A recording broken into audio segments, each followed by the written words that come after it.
Baby यार it's to late. मैं तो सिर्फ अपने बॉयज को थोड़ी फ्रेश एयर दे रहा था। ইতিমধ্যে সামাজিক যোগাযোগ মাধ্যমে নেটিজেনদের মাঝে ককটেল 2 সিনেমার ট্রেলার ব্যাপক সাড়া ফেলেছে। পুরো সিনেমায় একটি জটিল ত্রিকোণ প্রেমের প্রেক্ষাপট ফুটিয়ে তোলা হয়েছে। তবে এবারের গল্পে প্রথাগত প্রেমের বাইরেও সমকামী সম্পর্কের একটি স্পষ্ট ছাপ লক্ষ্য করা গেছে। ট্রেলারের এই চমকপ্রদ ঝলক দেখে দর্শক ও নেটিজেনদের মনে নানা প্রশ্ন জাগছে।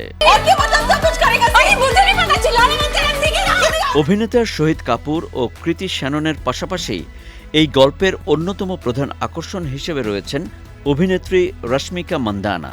ট্রেলার দেখে মনে করা হচ্ছে সিনেমায় শহীদের সঙ্গে কৃতির প্রেমের সম্পর্ক রয়েছে।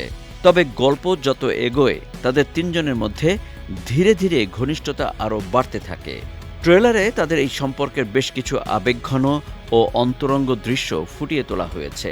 कोई भी रिश्ता जब नया होता है ना, एक्साइटिंग होता है क्योंकि वो नया होता है। শুধু সাহসী দৃশ্যের জন্যই নয়, এই সিনেমায় তারকাদের আকাশচুম্বী পারিশ্রমিক নিয়েও আলোচনা এখন তুঙ্গে। বিশেষ করে বলিউড তারকা শহীদ কাপুরের পারিশ্রমিক সবাইকে চমকে দিয়েছে। এই সিনেমার জন্য তিনি একাই নিয়েছেন প্রায় ৩৫ কোটি টাকা। অন্যদিকে এক চটপটে তরুণীর চরিত্রে দেখা গেছে কৃতিকে।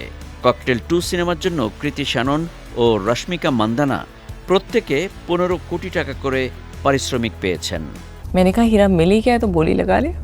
मैं हीरा नहीं कोहिनूर हूँ। তবে সব আলোচনাকে ছাপিয়ে যে বিষয়টি সবচেয়ে বেশি নজর কেড়েছে তা হলো সিনেমায় সমকামী যুগল হিসেবে দেখা যাবে কৃতি ও রশ্মিকাকে।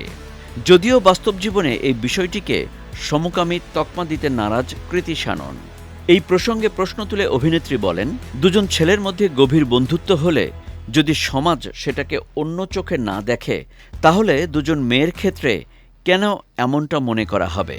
কৃতি শ্যাননের এই সাহসী প্রশ্ন এখন সিনেমা প্রেমীদের মাঝে নতুন বিতর্কের জন্ম দিয়েছে।